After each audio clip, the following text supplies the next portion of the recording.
સૌને રામ રામ, જય શ્રી કૃષ્ણ, જય સ્વામિનારાયણ. કેમ છો બધા? મજામાં ને? તો સ્વાગત છે તમારું મારા એક નવા વ્લોગમાં. તો શરદી બહુ વધારે પડતી થઈ ગઈ છે વાતાવરણ બદલાવાને કારણે. તો કાલે સાંજે મેં મારા ગાદી સ્થાન હિંચકે બેસીને ઘણું બધું વિચાર્યું ને પછી નિર્ણય લીધેલો છે કે આ મહિનાના 15 દિવસ સુધી હું ગુજરાતીમાં વ્લોગ બનાવીશ અને બાકીના 15 દિવસ હું હિન્દીમાં વ્લોગ બનાવીશ. એટલે હવે આ ત્રીજો દિવસ છે ગુજરાતીમાં વ્લોગ બનાવવાનો. તો હવે આગળ હું ગુજરાતીમાં બનાવીશ ને પછીના 15 દિવસ પછી હું હિન્દીમાં વ્લોગ બનાવીશ. એટલે એનાથી મારું હિન્દી પણ થોડુંક ફ્લુએન્ટલી થશે, થોડુંક હું હિન્દીમાં સરખી રીતે બોલી શકીશ. કેમ કે મારું હિન્દી તે બાવા હિન્દી જેવું છે, આવડતા હે ને ફાવડતા હે ને આગે જાને કા હે ને વૈસે. તો મારું હિન્દી સરખું થશે કેમ કે મારી કોલેજમાં મોસ્ટ ઓફલી બધા લોકો હિન્દીમાં જ વાત કરે છે ગુજરાતી કરતાંય તે. તો એના કારણે મારું હિન્દી સારું થશે. ને મેં વિચાર્યું હતું કે આ મહિનાના 10 દિવસ ગુજરાતી, પછી હિન્દી ને પછી ઇંગ્લિશ. પછી વિચાર્યું કે મારું ઇંગ્લિશ થોડુંક ખરાબ છે તો ઇંગ્લિશ જે મારા તમે જે ફોલોઅર્સ જે જોવો છો એને અંગ્રેજીમાં સરખું નહીં ફાવે. તો મેં કીધું 15 દિવસ ગુજરાતીમાં ને 15 દિવસ હિન્દીમાં હું બોલીશ એમ. હા, નેટવર્કને બહુ વાંધા આવે છે અત્યારે. શું કહેવાય, હું મારો કાલનો વિડીયો અપલોડ કરું છું તો અપલોડ ન થતો, 4G આવે છે. તો 5G કેમ નથી આવતું એ તો તમને ખબર જ હશે. આને ખરા વાદળા ને એવું બધું છે એટલે 5G નથી આવતું. તો કાલે મેં વિડીયો અપલોડ કર્યો ને તો કે અડધી કલાકમાં વિડીયો અપલોડ થઈ ગયો. અત્યારે હું કે 1.5 કલાકથી વિડીયો અપલોડ કરું છું. હવે વિડીયો અપલોડ જ નથી થતો કેમ કે 4G નેટવર્ક આવે છે એટલે. તો હવે શું કે નીચે પાર્કિંગમાં આવી ગયો છું. 1 મિનિટ, આ કેમેરો સાફ કરી લઉં. હા, તો હું પાર્કિંગમાં આવી ગયો છું ને અત્યારે હું ને મારો મિત્ર મિતેશ અમે ડીમાર્ટમાં જઈએ છીએ. એને ડીમાર્ટમાં જોબ કરવી છે પણ એના ડોક્યુમેન્ટમાં થોડોક ઇસ્યુ છે. તો એકવાર જોઈ લઈએ કે શું થાય છે ડીમાર્ટે જઈને. તો અમે ડીમાર્ટ ગયા હતા ને મિતેશને શું કે HR મેડમે મિતેશને એવું કીધું કે થોડીક ઇસ્યુ છે આધાર કાર્ડમાં, તો એ નહીં હાલે એમ. એનું વાય છે તો એ હાલે એમ છે નહીં. તો હવે ઉતારવાનું મૂકેલું છે એનું આધાર કાર્ડ. હવે જોઈએ હું થાય. 1 મિનિટ ખમી. એમાં વાત એવી છે કે મિતેશ ગામડેથી આવ્યો તો એને જોબ કરવી હતી ને એવું બધું હતું. તો એણે કીધું કે ડીમાર્ટમાં અપ્લાય કરી શકાય એમ. તો મેં હા પાડી કે ડીમાર્ટમાં અપ્લાય કરી શકાય. તો એ મેં એને ડીમાર્ટે મોકલ્યો ને એવું બધું થયું. તો ત્યાં એણે જઈને એવું મને કીધું કે થોડોક આધાર કાર્ડમાં ઇસ્યુ છે એમ. તો મેં કીધું કે એકવાર ચેક કરી લેજે એમ. મેં પહેલાં કીધું હતું કે આધાર કાર્ડમાં જો થોડુંક એવું પણ ઇસ્યુ હશે કે જેમ કે એનું જે છે તે ડીમાર્ટવાળા ન ચલાવી લે એમ. એકદમ પરફેક્શન હોવું પડે એવું આજે થયું. ના, બકબક નહીં. આ મારી બધાને શું કહેવાય, જેને ખબર ન હોય, જે જોડાવાનો હોય એમને શું કહેવાય, હું કહું છું કે ડીમાર્ટમાં આવી રીતે થાય છે. પરફેક્ટલી બધું હોવું પડે એમ. એમાં જરી કંઈ તે એમ ઢીલું ચલાવી લેવામાં આવતું નથી. તો ઘરે દાળ ઢોકળી બનાવી છે અને મમ્મીએ મને કે સેવ મમરા લેવા મોકલ્યા છે. તીખા સેવ મમરા, મોળા સેવ મમરા. બેને કીધું પણ બેન થોડી કાળસુડી, હવે પછી મારે જવું પડશે. મેં અત્યારે સેવ મમરા લઈ લીધા છે, આ થેલીમાં છે. તો હું કે મને વધારે પડતા બૂટ પહેરવા ગમે, આ ચપલા પહેરવા બહુ ઓછા ગમે. તો હું આમ બહાર નીકળું ને તો મને એવું થાય કે મારા પગ કાળા થઈ જાય તો હું નકરા બૂટ જ કરું. હું કહું ને તો મેં રેગ્યુલર 7 મહિના એક ધારા મેં બૂટ પહેરેલા છે, નહીં કે ચપ્પલ.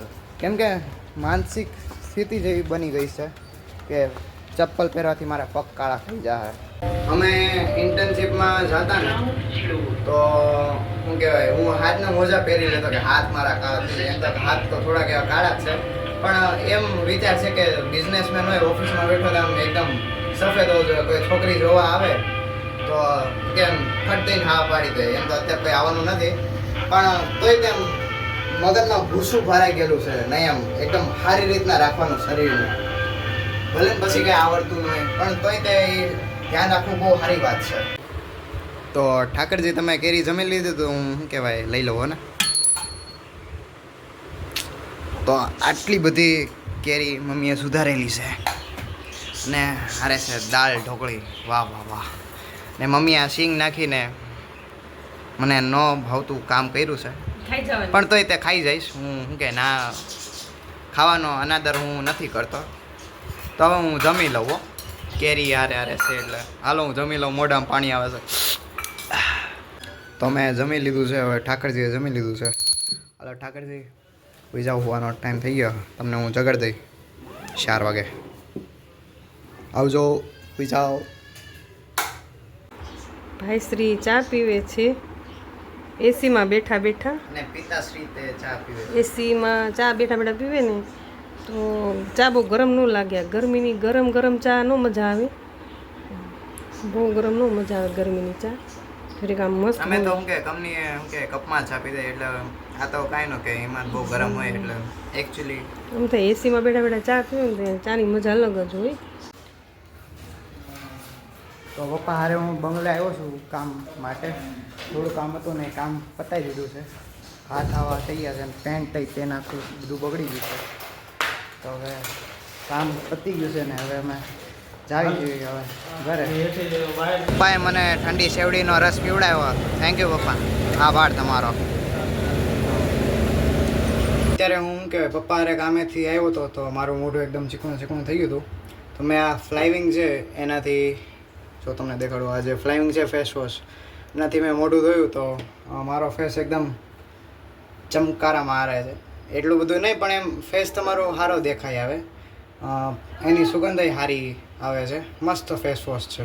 તો મમ્મી મારા ને બેનની હાટું હું કે શીરો બનાવે છે. તો મમ્મી શીરો શેનો બનાવો છો? ઘઉંનો અને રવાનો. મમ્મી ઘઉંનો શીરો બનાવે છે અને સાકર નથી નાખતા પણ ગોળ નાખશે. ગોળનું પાણી અત્યારે શું કહેવાય ઉકાળે છે. અને બહુ ઘી નથી નાખ્યું, શરદી બહુ છે ને એટલે મીડિયમ નાખ્યું છે. ખાલી શેક. કેમ ઘઉંથી શરદી થાય? સોરી, હા, ઘીથી શરદી થાય. સોરી.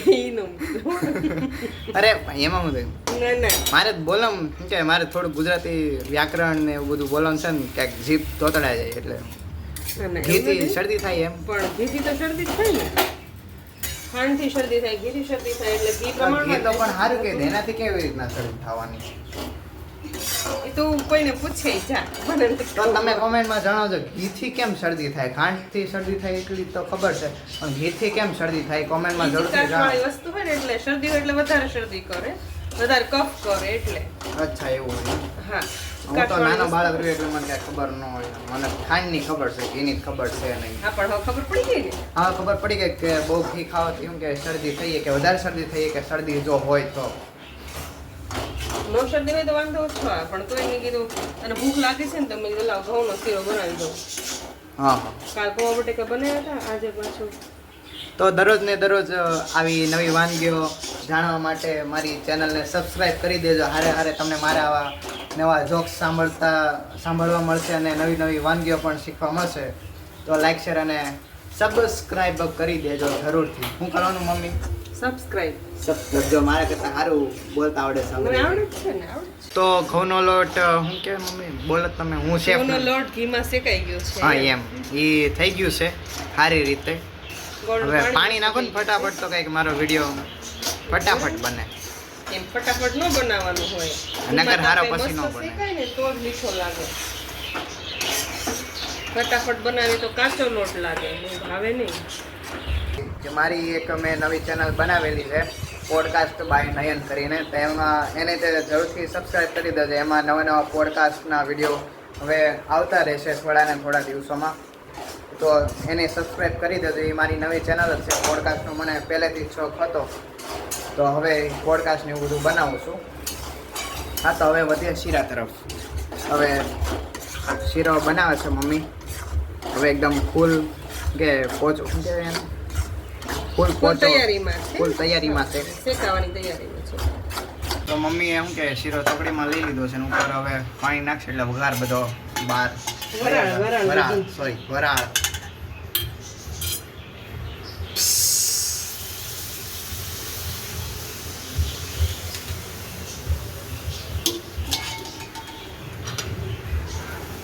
જો આમાં કઈ વરાળ તો કઈ ઉડી નહીં મમ્મી. ઈ તો ઠરી ગઈ છે જે.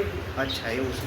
આમાં ઓછું થાય, આમાં ઓછું બાકી થાય. હાકરનો શીરો આમાં એમાં નહીં નહીં નહીં નહીં. રવાનો હોય ને એમાં વધારે થાય. જો આમાં ખાશે જ તે જો. પણ એમાં દૂધ હોય ને મમ્મી કે આમાં પાણી જાય. એમાં દૂધય હાલે અને પાણી હાલે. આમાં તો પાણી જ હોય, દૂધ આમાં ન હોય. હમ હા, એ વ્હાઈટ શીરો બનાવવાનો હોય ને એટલે એમાં દૂધ જોઈએ તો જ વ્હાઈટ થાય, વધારે વ્હાઈટ થાય. આ શીરો કોણે કોણે ખાધો લેશે ખાધો છે એ જરૂરથી કોમેન્ટ કરજો. આ શીરો બધાય ખાધો હોય, સુવાવડા લોકો વધારે ખાધો હોય. હા હા સુવાવડ હોય ને ત્યારે વધારે ખાય આ લોકો.